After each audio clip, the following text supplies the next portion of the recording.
The Vanishing Village. What if one day you woke up, and your entire hometown had been erased from existence?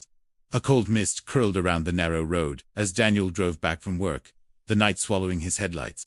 He had taken this route 1,000 times before, passing through his quiet village of Ravensbrook, a place so small, it didn't even appear on most maps. But tonight, something was different. When Daniel reached the old wooden sign that usually read, "Welcome to Ravensbrook, population 312, the post was still there.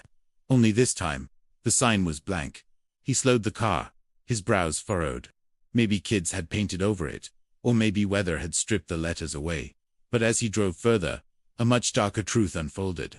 The houses were gone, the little cottages that lined the street, the bakery run by Mrs. Clare, the church whose bell rang every Sunday, it was all missing. Only empty fields stretched on, covered in fog, as if the village had never been there at all. Where the hell? Daniel muttered, pulling over. He stepped out into the mist, his boots crunching on gravel. The road was still there, but it didn't lead anywhere recognizable.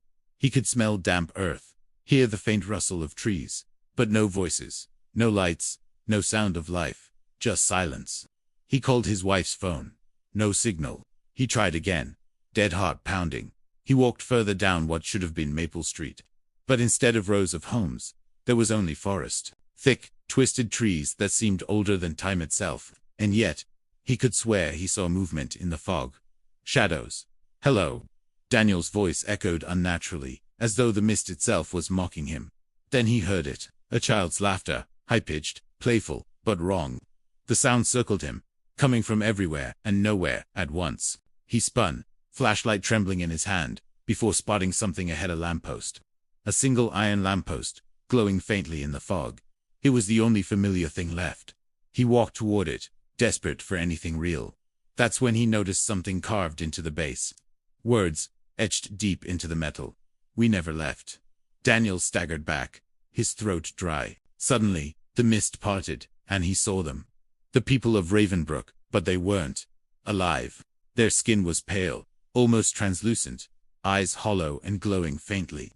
Dozens of them stood in silence, blocking the road, watching him. His neighbors, his friends, his wife. She was there too. Emily. His voice cracked as he stepped forward. She didn't answer. Her lips moved, but no words came. Instead, a chorus of whispers erupted all around him. Layered, overlapping, filling the air like static. "Stay with us, Daniel. Stay, stay." He clutched his ears, falling to his knees. The whispers weren't just sound, they were inside his skull, clawing at his thoughts. Images flashed in his mind. The village swallowed by mist, dragged into another realm, trapped in a loop of endless night. That's when it hit him. Ravensbrook hadn't disappeared. It had been taken, and now, it wanted him too.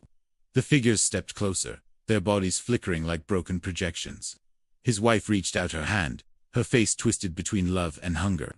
"Come home," she whispered, her voice finally clear. Daniel turned and ran. His boots pounded the road, but every turn led him back to the same lamppost. No matter which direction he sprinted, the glowing light awaited him, and the figures grew closer each time. His lungs burned, his vision blurred. Finally, he reached his car, yanking the door open and slamming it shut. He twisted the key, and the engine roared to life. Gravel flew as he sped down the road, eyes fixed on the horizon. But in the rearview mirror, he saw it. The village, back where it had always been. Houses lit, people walking, laughter echoing through the night. As if nothing had ever happened. Except, in every window, every reflection, every face he saw, hollow glowing eyes, stared back at him. He didn't stop driving until morning. The next day, he returned with the police. But when they reached the sign, it was there again. "Welcome to Ravensbrook, population 313. Daniel froze. The extra number hadn't been there before. And when he checked his phone later, scrolling through his photos, he found one he hadn't taken. A picture of himself, standing under the lamppost, eyes hollow, smiling at the camera. Would you risk driving through Ravensbrook at night, knowing the population might increase by 1?